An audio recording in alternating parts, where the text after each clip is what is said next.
Hi, I'm Elizabeth Fortunato, your host of the AI Captain's Log. Welcome back. Today I'm going to be talking to you about the evolution of radar technology. This is in anticipation of our upcoming episode where we talk to Takaro Blue and what they're doing with radar. I wanted to talk to you a little bit about the history of radar because it will give you a little bit of an idea of where this evolution or revolution that Takaro Blue and I are going to be talking about in the upcoming episode. So I'm going to take you through the history, the physics, the AI-powered future of marine radar, from our first faint echo to intelligent classification systems reshaping the safety at sea. So the first thing we want to talk about is the history of radar. Radar began in 1904 with Hellesmeyer's telemobile scope, where he demonstrated that radar waves reflect off solid objects. This was the foundational insight behind all modern radar systems. His discovery would change the way that we do radar and see radar forever in navigation. Up until about World War II, he demonstrated that electromagnetic waves could bounce off solid objects, providing a means of detection at sea. His invention, the telemobile scope, which I mentioned, was a remarkable proof of concept. However, it carried critical limitation.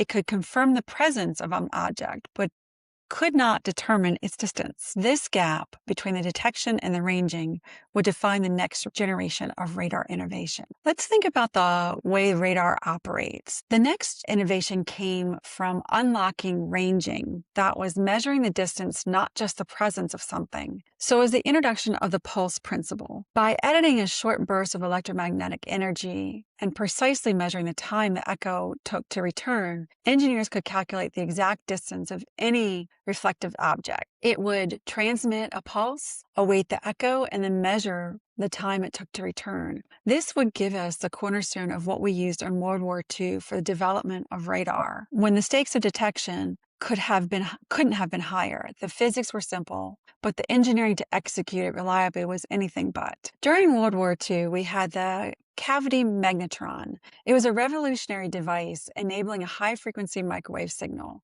allowing radar to detect smaller, more distant objects with unprecedented detail. It gave us what we know as the PPI display. This is the planned position indicator, that sweeping line that goes across the radar that you see in sort of old movies or in old radar systems if you still have them. It would become the standard interface for naval radar operations worldwide. Radar systems were installed across the Allied fleets, transforming maritime combat by enabling detection of surface vessels and aircraft in all weather and in darkness, which gave us a good footing to help win the war in World War II. But this introduced another problem at sea with this type of radar. These early radar systems had a notorious adversary called Clutter. Operating in rough seas meant that radar indiscriminately picked up echoes from wave crests alongside genuine targets. For operators, this created a confusing, noisy picture that was dangerously difficult to interpret. Skilled radar technicians had to manually adjust the gain and effectively turn the radar sensitivity to suppress the wave returns while preserving legitimate contacts or targets. It was as much an art as a science, requiring years of hard-won experience. Operators had to be skilled at recognizing the wave echoes and patterns of vessel returns. They had to manually calibrate gain and sea clutter on their controls, which took time and a lot of feel. They had to build intuition through extensive sea time, and they had to continuously readjust as the sea state changed. The next wave of radar systems came with the solid-state radar. This went from a vacuum tube technology, which was in the Magnetron, to this solid-state radar, which marked one of the consequential upgrades in marine navigation history. It replaced analog tubes with digital computer chips and delivered a new generation of systems that were more reliable, safer, and far more capable. And this is the radar that most of us are familiar with today. The solid-state architecture. It had semiconductor-based signal generation, replaced the high-voltage tubes, dramatically improving mean time failures and reducing maintenance burdens on vessels far offshore. The frequency-modulated continuous wave, or FMCW technology, would send a constant signal rather than discrete pulses. This yielded finer range resolution, improved target discrimination, and significantly lowered radar output, which was a meaningful safety win. Also had digital processing. The onboard DSP chips began filtering clutter algorithmically, reducing operator workload and improving consistently across varying sea states and weather conditions. These systems that we know today are the Simrad, the Phantom, the Raymarine, and the Furuno systems that we're so familiar with that are on our navigation systems today. Another advancement came with the Doppler effect in radar technology. The Doppler effect is when a radar signal reflects off a moving object. The frequency of the echo return shifts slightly, higher for objects approaching and lower for objects receding. This phenomena, first described by Christopher Doppler in 1842, believe it or not, became a powerful tool in modern radar design. By analyzing frequency shifts, the Doppler-enabled radar systems can automatically distinguish between stationary clutter and moving targets, even categorizing targets by their motion profile, separating wave clutter from vessel movement, identifying targets more forward or away from the vessel, and color-coding contrasts by relative motion on the display.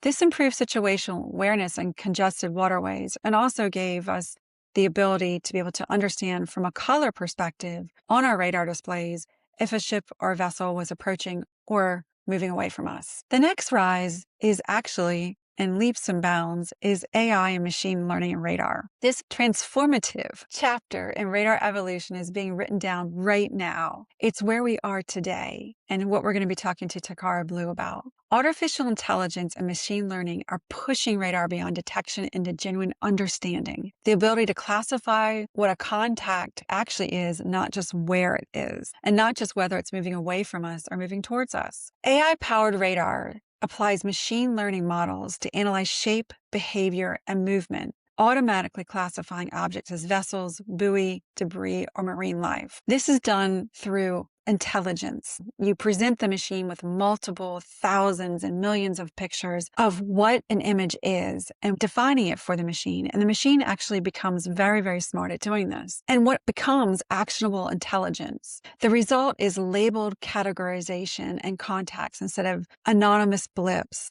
enabling faster, safer, and more confident decision-making from the navigator and the person at the helm. This builds confidence in these systems. So how this works is through a series of sensor fusion. So the AI fusion system goes out and looks at the various different data coming into the helm. There's radar data, which is range and bearing, AIS data, which is the vessel identification and course, and the visual camera, which is the next wave of innovation that Takara Blue is going to talk about. I don't want to give away too much, but they're going to talk about how this visual camera, the optical confirmation, has really enhanced this next level. But needless to say, that current level of radar bearing and AIS vessel identification gave us first the ability to teach the systems what these images were and what these potential radar labels were, allowing us to label the vessels, the speed, and the risk level. Instead of these three separate streams requiring human reconciliation, sensor fusion delivers one authoritative display.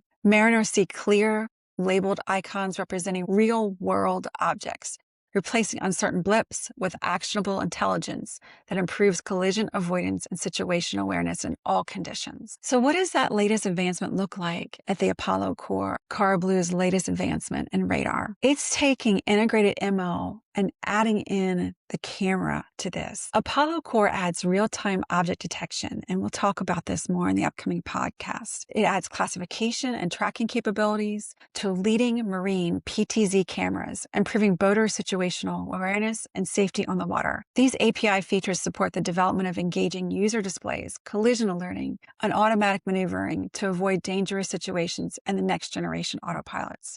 Think about those unmanned vessels that are out there and looking for a target and looking for something that may be marine life.